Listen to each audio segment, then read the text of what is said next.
Assalamualaikum warahmatullahi wabarakatuh. Alhamdulillah wassalatu wassalamu ala rasulillah wa ala alihi wa sahbihi wa mawalah min yaumina hadza ila yaumin nahdu hamma ba'du. Saudara-saudaraku sekalian setanah air yang kami cintai dan banggakan, pada sore kali ini kita ingin berbincang-bincang santai. Ini kebetulan di tepi kolam, di tepi kebun bunga. Kita sambil makan ikan lele gitu.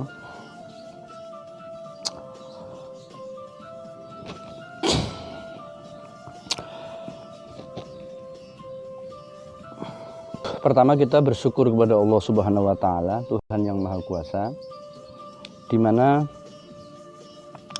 setelah Lebaran ini kita masih diperkenankan untuk menghirup udara segar, diberi kesehatan, diberi umur. Karena yang namanya rezeki dari Allah itu kan berbagai macam. Ada sehat, diberi kesempatan, diberi kesempatan untuk hidup,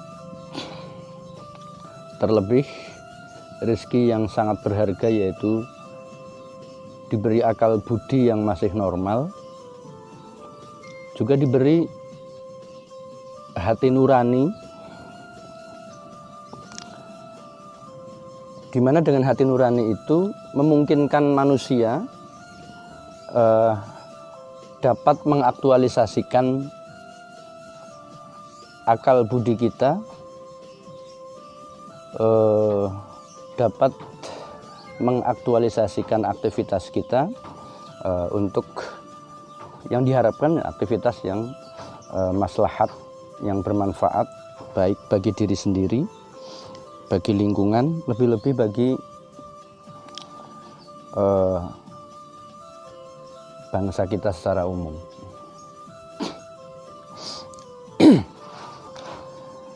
Jadi jangan berpikir bahwa yang namanya nikmat Allah itu hanya berupa uang, berupa materi.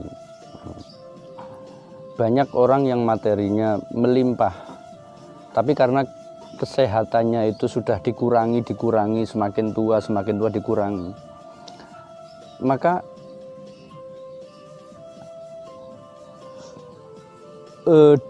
dia juga dibatasi di dalam. Baru saja urusan makan sudah dibatasi, tidak boleh lagi makan daging, tidak boleh lagi makan sate, tidak boleh lagi makan makanan yang kolesterolnya tinggi. Nah, padahal dia membeli itu semua sangat mampu, uangnya banyak, tapi sisi kesehatannya sudah tidak memadai. Harus menghindari kolesterol, harus menghindari gula, harus menghindari hal-hal yang membahayakan bagi tubuhnya. Nah, itu menunjukkan bahwa yang namanya rezeki dari Allah itu sangat luas. Kita diberi kesehatan, diberi akal budi, lebih-lebih diberi hati nurani yang sehat. Sehingga apa? Sehingga kita sebagai manusia itu bukan saja secara fisik itu normal, itu komplit gitu ya, sehat, tetapi karena didukung dengan nurani yang normal dan sehat, sehingga di saat dia berpikir, di saat dia berperilaku, yang kemudian beraktivitas di ruang publik, sehingga pikiran dan perilakunya menghasilkan output yang bisa bermanfaat bagi orang lain. Nah, sehingga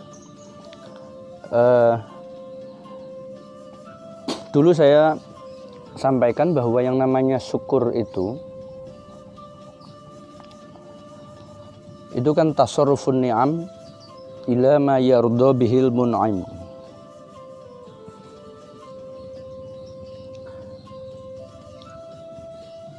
supaya kita bisa menjadi orang atau hamba Tuhan yang bersyukur, maka syukur itu adalah tasarrufun ni'am. Kita bisa menasarupkan atau menggunakan beberapa nikmat Allah tersebut, baik rupa sehat, rupa akal pikiran yang normal, lebih-lebih hati nurani, itu ila ma yardo bihil mun'aim,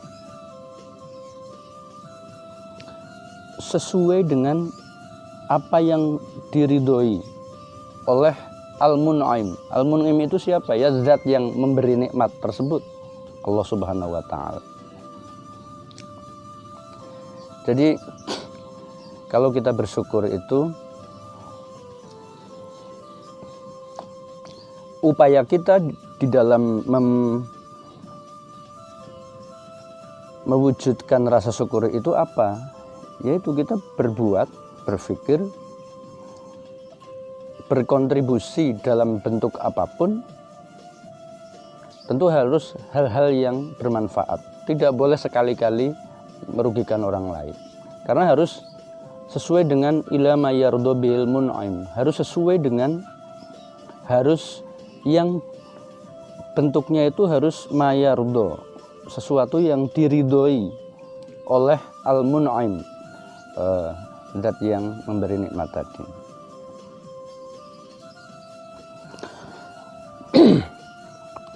Itu satu. Yang kedua,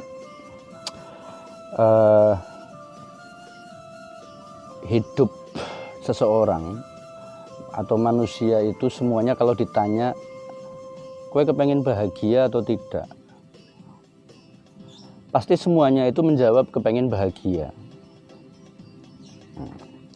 Hanya orang yang tidak normal saja ditanya kok menjawab kepengen tidak bahagia. Nah, bahkan hampir manusia itu nek ndonga itu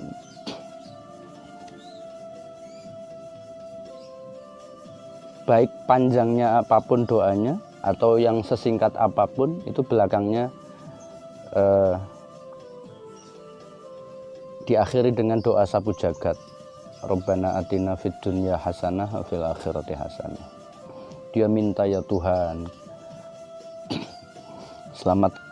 selamatkanlah kami baik di dunia maupun di akhirat, bahagiakanlah kami di dunia maupun di akhirat. Nah,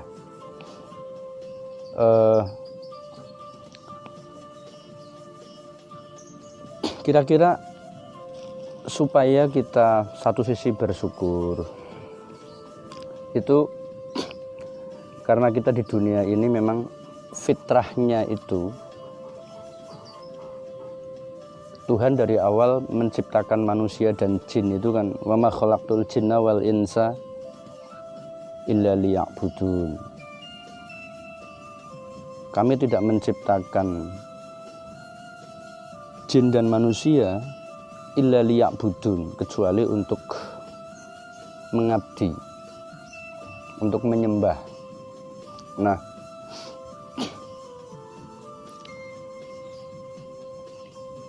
itu artinya kita sadar posisi bahwa sangat sementara, sangat sebentar. Kita itu dari tidak ada kemudian menjadi ada di dunia ini. Entah berapa tahun kita akan hidup di dunia ini. Bisa jadi 40 tahun, bisa jadi 50 tahun, 60 gitu ya. Bahkan kita punya panutan seorang Rasulullah SAW, itu juga hanya dikasih usia itu 63 tahun. Sehingga kita sebagai umatnya ya dalam kisaran itu. Dalam satu hadis supaya kita bisa bersyukur itu bagaimana kita wan nazru ila man huwa a'lahu fi amri dinihi. Kita mesti harus melihat wan nazru ila man huwa a'lahu, yang melihat terhadap orang lain yang lebih dari kita fi amri dinihi, di dalam persoalan atau di dalam perkara agamanya. Jadi supaya kita bisa bersyukur, supaya kita selalu bisa berbuat baik, maka kita dalam hal kebaikan, dalam hal pengabdian sebagai seorang manusia terhadap hambanya, itu lihatlah orang lain yang lebih dari kita gitu. Sisi ibadah ritualnya, sisi ibadah horizontalnya, sisi kebaikannya, sisi kontribusi pemikiran dan energinya di dalam berbuat kebaikan untuk alam semesta ini. Nah, itu wan nadru ila man huwa a'lahu fi amri dinihi. Jadi tidak semata-mata dinihi itu hanya persoalan agamanya, tapi semua persoalan-persoalan yang bermanfaat, baik untuk agamanya, untuk lingkungannya, untuk bangsanya, untuk peradabannya, itu kiblat kita ya, kita melihat atau mencontoh orang-orang yang pada sisi itu, sisi kebaikannya itu di atas kita. Sebaliknya, wan nadru ila man huwa asfalahu fi amri dunyaka.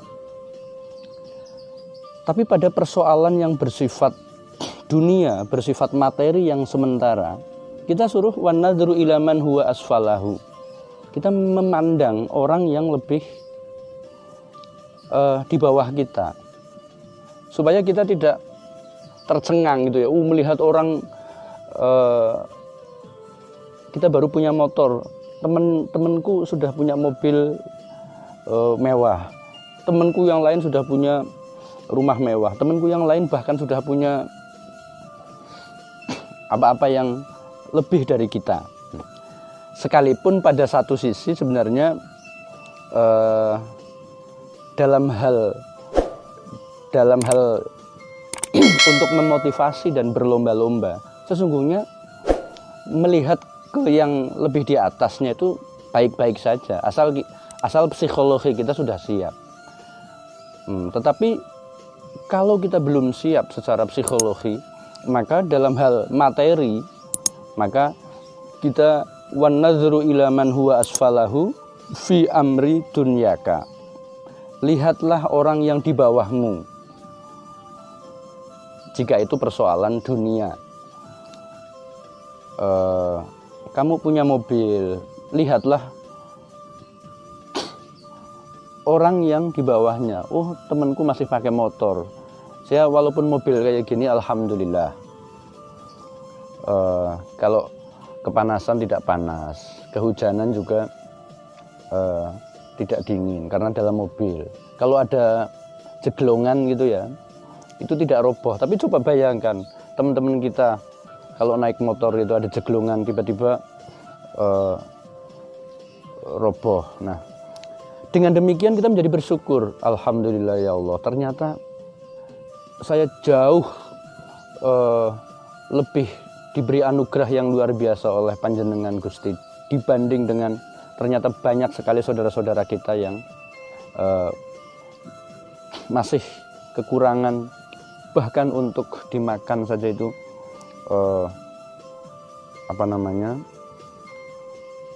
susah. Nah, saudara-saudara kita masih banyak yang seperti itu.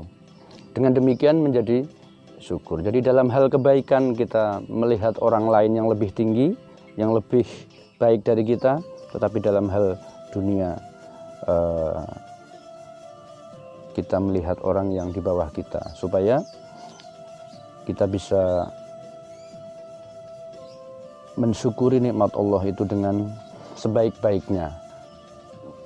Tentunya apa? Ketika kita melihat orang yang lebih di bawah kita, itu akan menghadirkan suatu empati, suatu kepekaan sosial, sehingga kita jadi berupaya menjadi manusia yang lebih baik. Karena manusia yang lebih baik itu kan bukan sekedar manusia yang berritual secara sungguh-sungguh, orang yang selalu konsekuen di dalam menjaga dimensi habluminallahnya, tetapi juga dia selalu menerjemahkan kesalehan individunya itu, sekali lagi saya sampaikan, dalam ranah kesalehan sosial. Karena berkali-kali Kanjeng Rasul mengatakan khairun nas anfa'uhum linnas. Sebaik-baik manusia adalah orang atau manusia yang bermanfaat bagi orang lain, bagi lingkungan, bagi kepentingan-kepentingan orang banyak. Nah, jadi bersyukur itu bukan soal hanya satu sikap yang menghadirkan kemanfaatan bagi diri sendiri, tetapi bersyukur kemudian bisa mendorong orang tersebut mempunyai kepekaan sosial yang tinggi, mempunyai empati, dan memicu dirinya untuk berbuat khairun nas anfa'uhum linnas. Sebaik-baik manusia adalah yang mampu menghadirkan kemanfaatan bagi orang lain. Demikian yang perlu saya sampaikan pada sore hari ini. Semoga bermanfaat dan kita semua tergolong menjadi orang yang selalu bersyukur kepada Allah Subhanahu wa taala, sehingga apapun yang kita perbuat betul-betul hal-hal yang diridhoi oleh sang pemberi nikmat tersebut. Dalam hadis lain juga